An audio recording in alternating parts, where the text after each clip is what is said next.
Hi everyone, Aidan here with etrailer.com. Today we're taking a look at and showing you how to install the Konig XD 16 Pro tire chains on our 2022 Ford F-150. The first thing you want to do with these chains once you get them out of the bag is lay them out and make sure nothing's tangled up. A lot of times when they're first out of the bag, these have a tendency to be all tangled up in each other or with each other in the pair, but these ones are looking good right now. And we want to make sure our cable that's coated is towards the back, and we have identified this opening in between the two sections of chain. This is where our tire is going to sit. Once all that's set, we can grab the tire chain, and I'm going to just feed it back behind the tire like this, trying to keep everything together. And we'll see it poking out the other side there, and we can pull it to the front, making sure that open section that we had before is wrapped around the tire.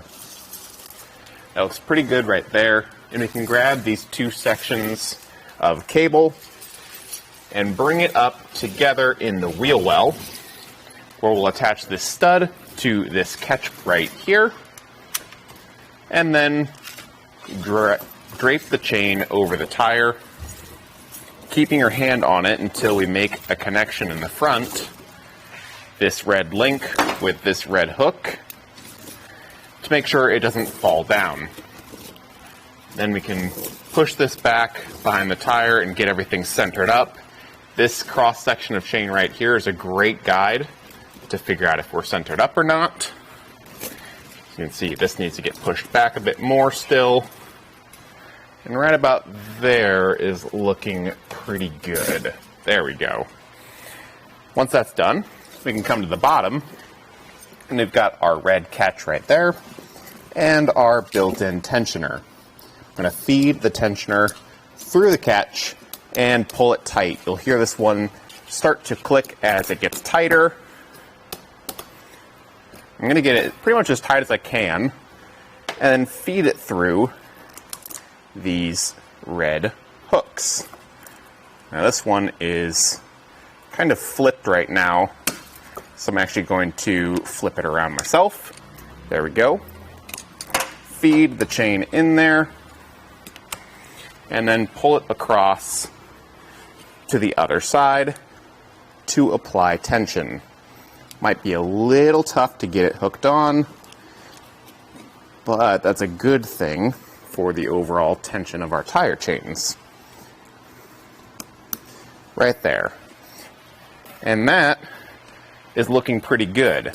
At this point, I always recommend driving over them a few times after you have both sides installed, checking on them and just making sure that nothing has come loose or settled in too much. If it has, make any adjustments you might need to do, and then you're ready to go. I like that it has the built-in tensioner because that means you don't need to pick up one of these separately.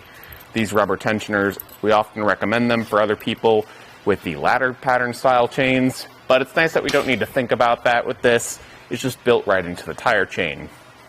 It is a D-link or a square link here. So you can see that's going to give us a little more bite into the snow. The links aren't huge, so it is going to result in a slightly smoother ride quality. And when you pair that up with the diamond pattern, that's going to give us more contact on the road and result in a smoother ride as well. You will definitely feel it, but this will give you good traction and help with turns. It is a manganese nickel alloy steel that will help with rust and corrosion over time, so it's good to know that these should last through multiple seasons. And then one of the nicer things about this is that it does come with a nicer carrying case. A lot of the other chains will come in just canvas bags that have a tendency to rip over time. This one should hold up a lot better. I'd still maybe recommend a plastic tote just because those are going to be water resistant and just hold up even more over time. If you need something more aggressive, something that's really going to bite into ice, maybe check out some V-bar style chains or just larger link sizes. Otherwise, if you just need something to get you through the snow, I think this is going to be a great option, and it's going to be easier to install too. Thanks for watching.